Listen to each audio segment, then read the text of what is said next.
الرحمن الرحیم۔ حافظ صاحب، میرا آپ سے سوال ہے کہ سونے سے پہلے کا ہمیں کوئی وظیفہ بتا دیں۔ بسم اللہ الرحمن الرحیم، بہت اہم سوال ہے یہ۔ سونے سے پہلے کا وظیفہ یہ ہے، سب سے پہلے تو نماز عشاء ادا کی جائے اور اس کے بعد سورہ ملک کی تلاوت کی جائے۔ سورہ ملک کی بڑی فضیلت ہے۔ کریم آقا صلی اللہ تعالیٰ علیہ وآلہ وسلم نے ارشاد فرمایا کہ یہ سورت جو ہے یہ رب کی بارگاہ میں اپنے پڑھنے والوں کے بارے میں جھگڑا کرے گی، یعنی بار بار اصرار کرے گی اللہ تعالیٰ کی بارگاہ میں محبت کے انداز میں کہ یا رب العالمین اس کی شفاعت فرما، اس کی شفاعت فرما، اور وہ سورہ ملک اس بندے کو جنت ملے جائے گی۔ اور دوسرا یہ ہے کہ قیامت تک وہ بندہ اس قبر کے اندر جو ہے سورۃ ملک کی تلاوت کرتا رہے گا۔ بڑی فضیلت ہے سورۃ ملک کی۔ اس کے علاوہ بھی کثیر احادیث ہیں فضائل کے حوالہ سے، تو سورۃ ملک کی تلاوت کریں۔ اور اس کے بعد جو سونے کی دعا ہے میں نے آپ کو وہ پڑھائی ہوئی ہے، تو سونے سے پہلے کی دعا کون سی ہے؟ اللہم بسمک ہاں جی شاباش، اللہم بسمک اموت واحیا، یہ دعا پڑھی جائے، کلمہ شریف پڑھا جائے اور درود شریف پڑھا جائے۔ وہ ہے نا شعر، میں سو جاؤں یا مصطفیٰ کہتے کہتے، کھلے آنکھ صلی اللہ کہتے کہتے۔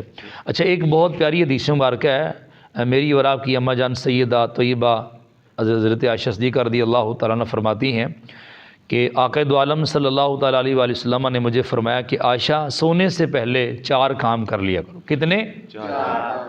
سونے سے پہلے 4 کام کر لیا کرو۔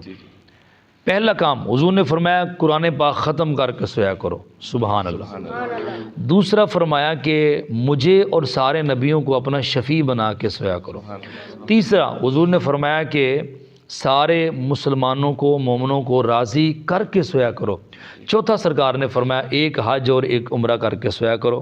حضور نے یہ ارشاد فرمایا اور اس کے بعد آپ نے نماز شروع کر لی۔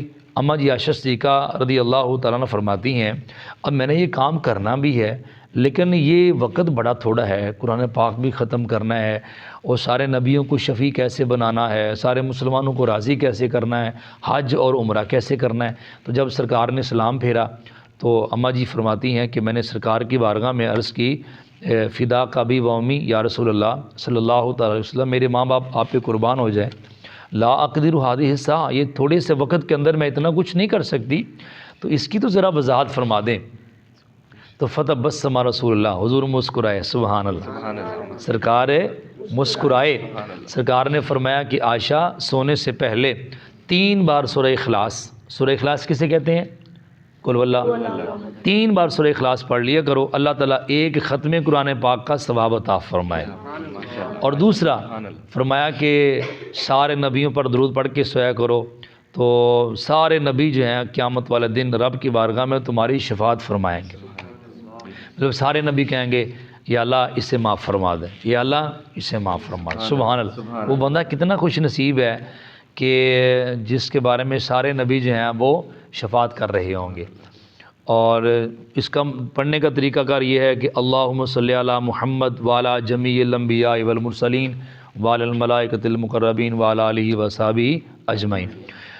اور یا رسول اللہ آپ نے یہ بھی فرمایا تھا کہ ایک حج اور ایک عمرہ کر کے سونا ہے، تو حضور نے فرمایا سونے سے پہلے ایک بار یہ پڑھ لیا کرو، سبحان اللہ والحمد للہ ولا الہ الا اللہ واللہ۔ آپ بھی ایک مرتبہ بآواز بلند پڑھ لیں، سبحان اللہ والحمد للہ ولا الہ الا اللہ واللہ۔ فرمایا جو ایک بار پڑھتا ہے اللہ اسے ایک حج اور ایک عمرے کا ثواب عطا فرماتا ہے۔ تو یہ خصوصی طور پہ بیٹا آپ کی یہ عمر ہے تو ابھی سے آپ یہ سٹارٹ کریں روزانہ۔ یہ 35-40 سیکنڈ لگتے ہیں یہ وظیفہ کرنے میں، صرف 40 سیکنڈ 45 سیکنڈ بس، زیادہ نہیں لگتے۔ تو ثواب دیکھیں کتنا بڑا ہے۔ میں سو جاؤں یا مصطفیٰ کہتے کہتے، کھلے آنکھ صلی اللہ کہتے، درود شریف پڑھ کے سویا کریں، کلمہ شریف پڑھ کے سویا کریں۔ اللہ تعالی ہمیں عمل کی توفیق عطا فرمائے، آمین۔